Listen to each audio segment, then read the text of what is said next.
Em nome do Pai, e do Filho, e do Espírito Santo. Amém. Vamos iniciar então o nosso programa recitando, como de costume, as 3 Ave-Marias. Ó Maria, fazei o meu coração tão puro quanto o vosso, pelo poder que vos deu Deus Pai. Ave Maria, cheia de graça, o Senhor é convosco, bendita sois vós entre as mulheres, e bendito é o fruto do vosso ventre, Jesus. Santa Maria, Mãe de Deus, rogai por nós, pecadores, agora e na hora da nossa morte. Amém. Pela sabedoria que vos deu Deus Filho, Ave Maria, cheia de graça, o Senhor é convosco, bendita sois vós entre as mulheres, e bendito é o fruto do vosso ventre, Jesus. Santa Maria, Mãe de Deus, rogai por nós, pecadores, agora e na hora da nossa morte. Amém. Pela misericórdia que vos deu o Espírito Santo. Ave Maria, cheia de graça, o Senhor é convosco, bendita sois vós entre as mulheres, e bendito é o fruto do vosso ventre, Jesus. Santa Maria, Mãe de Deus, rogai por nós, pecadores, agora e na hora da nossa morte. Amém. Em nome do Pai, do Filho e do Espírito Santo. Amém. Hoje nós vamos falar sobre o matrimônio. O tema deste nosso programa é O Homem Não Separe. Alguns erros sobre a separação dos cônjuges. Jesus foi claro: quem despede sua mulher e casa com outra, comete adultério contra a primeira. E se uma mulher despede seu marido e se casa com outro, comete adultério também. São Marcos, capítulo 10, versículos 11 a 12. Fácil de gravar, não é? Capítulo 10, versículos 11 a 12. Dessa passagem, os católicos entendem que não se podem separar-se e casar-se com um terceiro, pois cometeriam adultério. Mas, para minha surpresa e tristeza, há aqueles que entendem que os cônjuges são livres para se separar, até definitivamente, com a condição de se comprometerem a guardar a continência. Em caso de desentendimento ou de incompatibilidade de gênios, quando o casamento não deu certo, entre aspas, haveria a separação como uma solução. E os cônjuges separados estariam com a consciência tranquila, com a única condição de não cometerem adultério. Tal doutrina é falsa e perniciosa. Pela aliança matrimonial, diz o Catecismo, o homem e a mulher constituem entre si uma comunhão de vida toda. Acabei de ler um pedaço do Catecismo 1601. Não se trata de uma comunhão temporária nem experimental. Abre aspas, os cônjuges têm o dever e o direito de manter a convivência conjugal, a não ser que causa legítima os excuse. Eu acabei de ler o cânon 1151. Convivência conjugal é um direito e um dever. Qual causa legitimaria a separação dos cônjuges? A separação perpétua só é legítima por uma única causa, o adultério, é o que diz o cânon 1152. Esse adultério deve ser real, não basta uma simples suspeita de adultério. E não deve ter sido consentido nem provocado pelo outro cônjuge. Além disso, o outro cônjuge, para ter direito à separação, não pode também ele ter cometido adultério. Deve ser um cônjuge inocente. No entanto, tal separação é permitida, abre aspas, embora se recomende vivamente que o cônjuge, movido pela caridade cristã e pela solicitude do bem da família, não negue o perdão ao cônjuge adúltero e não interrompa a vida conjugal. É o cânon 1152, parágrafo 1º. Portanto, o ideal não é a separação no caso do adultério. O ideal é o perdão e a continuidade da vida conjugal. Mas o cônjuge traído e inocente tem o direito de separar-se perpetuamente do outro. Convém ainda lembrar que, mesmo quando tal separação perpétua é legítima, o vínculo matrimonial permanece, e com ele a proibição de união com o terceiro. O que cessa é tão somente o direito e o dever da convivência conjugal. Excetuando o adultério, todas as outras causas de separação são de separação temporária. Assim ensina o canonista Padre Jesus Hortal, no seu livro O que Deus Uniu, Lições de Direito Matrimonial. Vou dar a palavra ao Padre Jesus Hortal. Na separação perpétua há sempre um elemento de culpabilidade, enquanto na temporária o que conta é a periculosidade. Por isso, na separação perpétua, cessa o direito do cônjuge culpável. Na temporária, fica suspenso enquanto perdurar a periculosidade. Por isso também, a separação temporária não dura mais ou menos de acordo com a gravidade dos fatos invocados, mas apenas segundo a permanência ou não do perigo. Eu não posso dizer, eu agora vou me separar mais tempo porque a minha mulher cometeu uma coisa muito grave, ou menos tempo porque ela cometeu coisas menos graves. Não, a separação temporária não tem caráter de pena. Ela tem caráter de medida de segurança. Ela evita o perigo, independentemente do que o outro cometeu. Eu vou manter-me separado enquanto o perigo dura. Se o perigo desaparece, eu devo acolhê-lo de volta, porque eu prometi fidelidade a ele para sempre. A separação temporária é disciplinada pelo cânon 1153, parágrafo 1º. Se um dos cônjuges é causa de grave perigo para a alma ou para o corpo do outro cônjuge, ou dos filhos, ou de outra forma torna muito difícil a convivência, está oferecendo ao outro causa legítima de separação, por decreto do ordinário local e, havendo perigo na demora, também por autoridade própria. Parágrafo 2º. Em todos os casos, cessando a causa da separação, deve-se restaurar a convivência, salvo determinação da autoridade eclesiástica.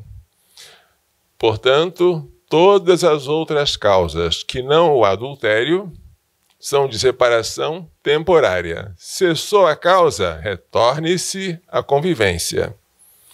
O que é um grave perigo para a alma? Seria, por exemplo, a obstinação em praticar com o cônjuge atos antinaturais, onanismo ou coito interrompido, sodomia ou coito anal, ou em impedir o cumprimento de seus deveres religiosos, proibir de rezar, impedir de ir à Santa Missa, seria um grave perigo para a alma. Grave perigo para o corpo seria, por exemplo, a ameaça de morte, ferimentos graves ou doença contagiosa.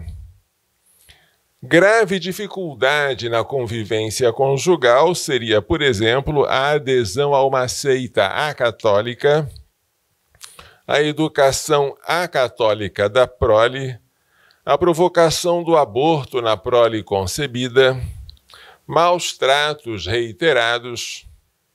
Em todos os casos, a separação temporária deve ser o único meio, ou pelo menos o meio mais eficaz para evitar o perigo. Estes exemplos aqui eu estou tirando de um livro de Dom Rafael Llanos Cifuentes, canonista, sobre o novo direito matrimonial canônico. É um livro que foi lançado depois da reforma do Código de Direito Canônico em 1983. Mas a edição que eu estou lendo é do ano 2000. Muito bem. Agora, entre as causas de separação temporária, há uma que não existe. Qual é? A falta de amor. Por quê? Porque o amor, como virtude sobrenatural que se chama caridade, é paciente, é benfazejo, não é interesseiro, não se encoleriza, não leva em conta o mal sofrido, tudo desculpa, tudo crê, tudo espera, tudo suporta. Eu estou lendo aqui o capítulo 13 da primeira carta aos Coríntios, em que São Paulo faz o hino à caridade. Seria absurdo, para não dizer vergonhoso, que um cônjuge procurasse um sacerdote, desejando separar-se porque o amor acabou. Ora, o amor não se reduz à emoção inicial do casamento. Como caridade, em grego agape, o amor jamais acabará. 1 aos Coríntios 13, 8. Se devemos amar até os inimigos, quanto maior é o nosso dever de amar aquele ou aquela a quem prometemos fidelidade na alegria e na tristeza, na saúde e na doença, todos os dias da nossa vida? A separação temporária nunca pode ocorrer pela ausência de amor, mas pela presença de um perigo. E a convivência deve retornar tão logo cesse o perigo. São Paulo, conhecedor da natureza humana, dava a seguinte orientação aos cônjuges: não vos recuseis um ao outro, a não ser de comum acordo e por algum tempo, para vos entregardes à oração. Voltai depois à convivência normal, para que Satanás não vos tente, por vossa falta de domínio próprio. Acabei de ler o capítulo 7 da primeira carta aos Coríntios, em que fala sobre o matrimônio, a virgindade. E neste capítulo 7 eu li o versículo 5.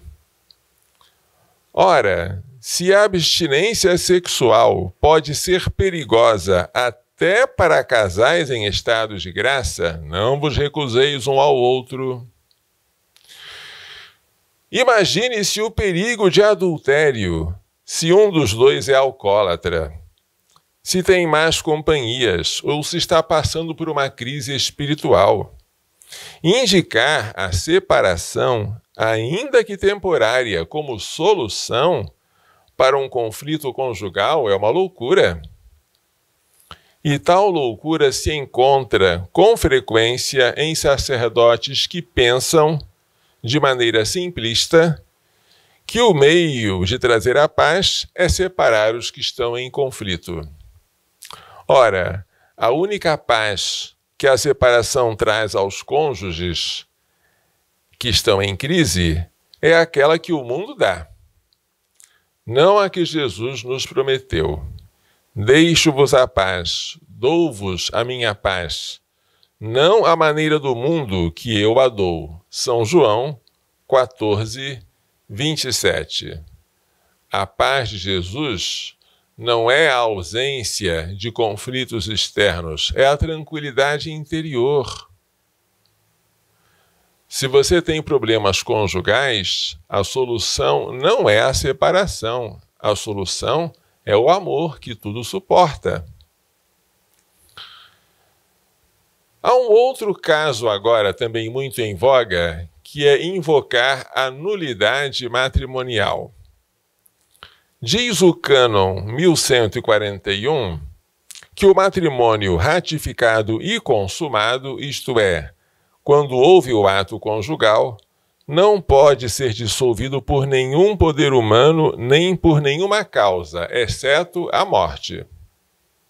Nem o Papa pode dissolver o vínculo de um matrimônio ratificado e consumado. Só a morte.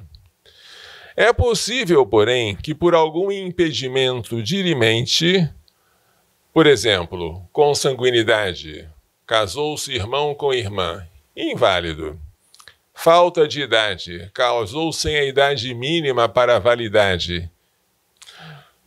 Matrimônio anterior, casou-se já sendo casado com outra pessoa. É possível que por algum impedimento dirimente o matrimônio tenha sido nulo.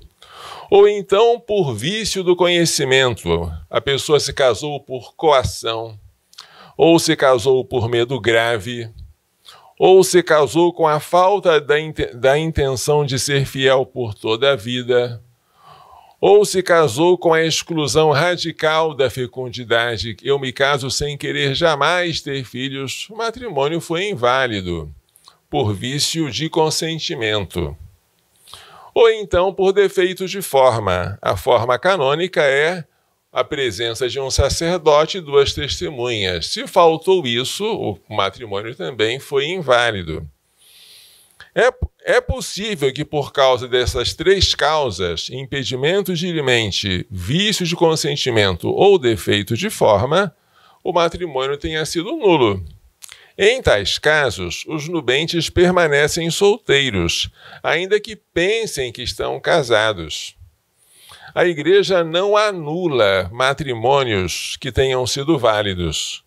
O que ela pode fazer é investigar se, por algum motivo, o matrimônio nunca existiu. Não há, portanto, processos de anulação de matrimônios ratificados e consumados. Se tais matrimônios foram válidos, a Igreja não tem o poder de invalidá-los.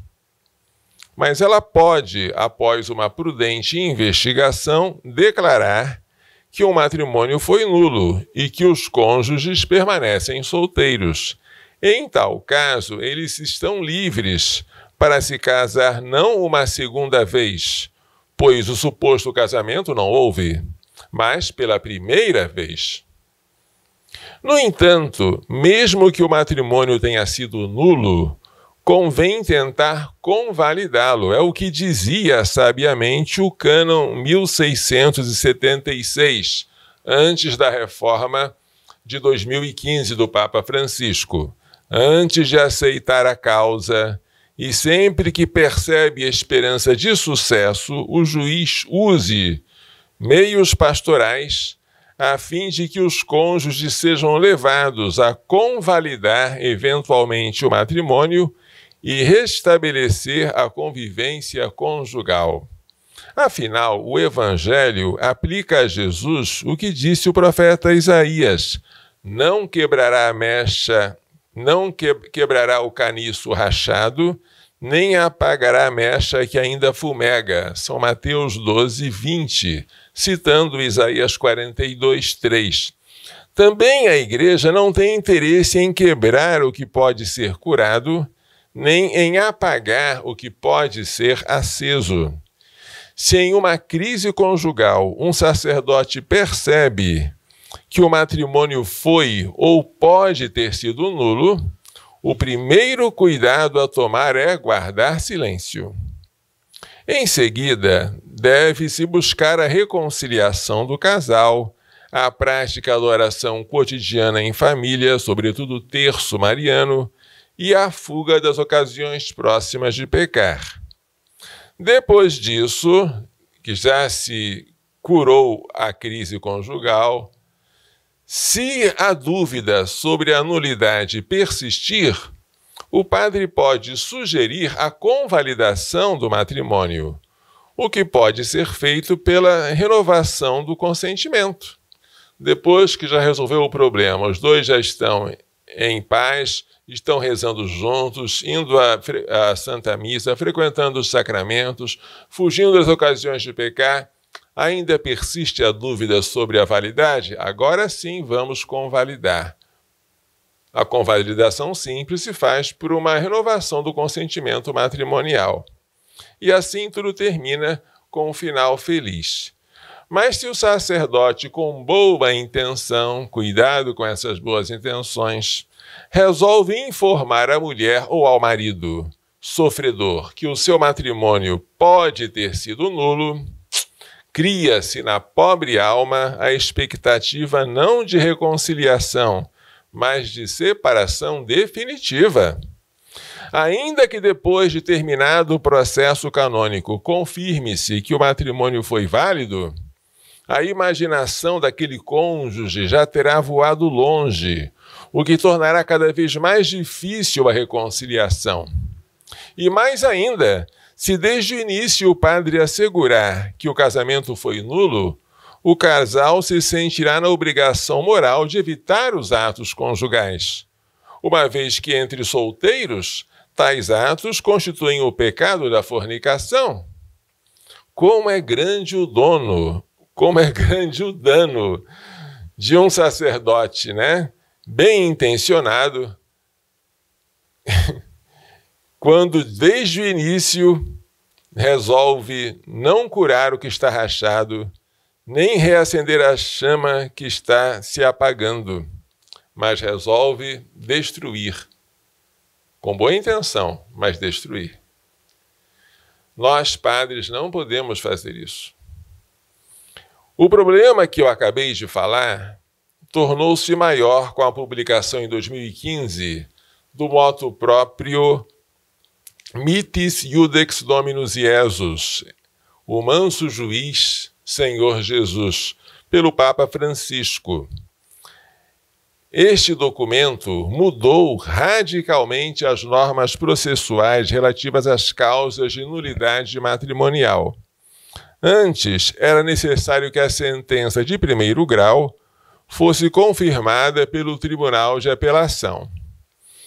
Se houvesse divergência, quem decidiria seria um terceiro tribunal, que é a Rota Romana. Agora, com a reforma processual, a sentença que primeiro tiver declarado nulo o matrimônio torna-se executiva. Cânon 1679, isto é, dá imediatamente às partes o direito de se casarem com os terceiros, sem necessidade de uma confirmação por instância superior.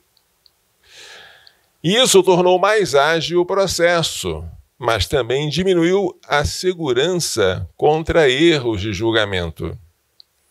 Desde 2015, tem havido uma corrida de casais pela sentença de nulidade matrimonial, como se fosse um remédio para todas as dificuldades do matrimônio, um divórcio católico. Diante da crise pela qual passa a Santa Igreja, nós, sacerdotes, devemos tomar um cuidado redobrado pela família, que é a igreja doméstica e o santuário da vida. Quando alguém, sob nossa direção espiritual, vem reclamar do seu cônjuge, não devemos sequer cogitar, e muito menos falar, em separação ou nulidade. Em vez de nos concentrarmos na culpa do cônjuge, devemos perguntar ao dirigido o que ele tem feito para ser um bom marido ou uma boa mulher. Devemos lembrá-lo que ele deve amar o cônjuge não somente por aquilo que dele recebe, mas por ele mesmo, por poder enriquecê-lo com o dom de si próprio. Estou citando aqui a encíclica Humanae Vitae do Papa Paulo VI. Devemos aconselhá-lo a chamar diariamente o outro para rezar o terço em família, Mesmo que seja só para ouvir, não quero. Devemos citar a célebre frase de São João da Cruz: onde não há amor, põe amor e encontrarás amor. De um conselho sacerdotal, bom ou mau, pode resultar a salvação ou a ruína de uma família. Como é grande a nossa responsabilidade e como será severo o nosso juízo. Só para terminar, eu vou mencionar um caso real, sem contar o nome, de uma pessoa que veio reclamar comigo de uma crise conjugal. Ela disse: padre, quando eu me casei para sempre. Eu tinha a intenção de ter muitos filhos, mas a crise pela qual estou passando está tão grande que aí veio-me uma luz no fim do túnel. Eu pensei em procurar se houve alguma nulidade. Quando ela falou isso, eu disse: para, nem pense nisso. Você se casou para sempre, não fique agora olhando para trás. Mas, padre, e se eu não aguentar? Ué, a caridade tudo suporta. Sim, padre, mas e se eu não aguentar? E como ela insistisse muito, eu falei: se você não aguentar, você pega a sua certidão de batismo, rasga e diz para si mesma: eu não sou digna do reino dos céus. Quando eu falei isso, ela parou, não insistiu mais, não falou mais sobre o assunto. Alguns meses depois, ela veio me agradecer. Padre, obrigado por você não ter levado adiante aquela minha ideia de nulidade matrimonial. Não era nada daquilo. Aí ela se reconciliou com o marido, os dois tiveram mais filhos, passaram a rezar juntos, e tudo isso poderia não ser assim se eu, padre, naquele momento tivesse perguntado para ela: mas como foi o seu casamento? Houve algum vício de consentimento? Houve algum defeito de forma? Quanta coisa terrível eu teria colocado na cabecinha dela. Isso não se faz, gente.